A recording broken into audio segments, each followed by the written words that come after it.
সকাল 6:30টার সময় বজরংবলীর মন্দির তিরুপতি, যেখানে বজরংবলী এখানে জন্মগ্রহণ করেছে, মানে জন্ম হয়েছে, সেই জায়গাটা দেখে নাও।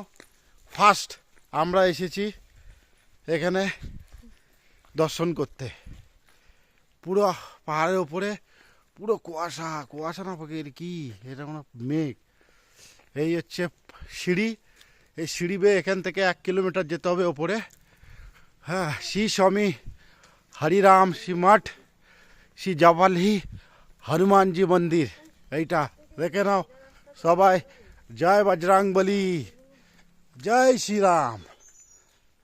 এখান থেকে 1 কিলোমিটার, সকাল একদম সকাল সকাল।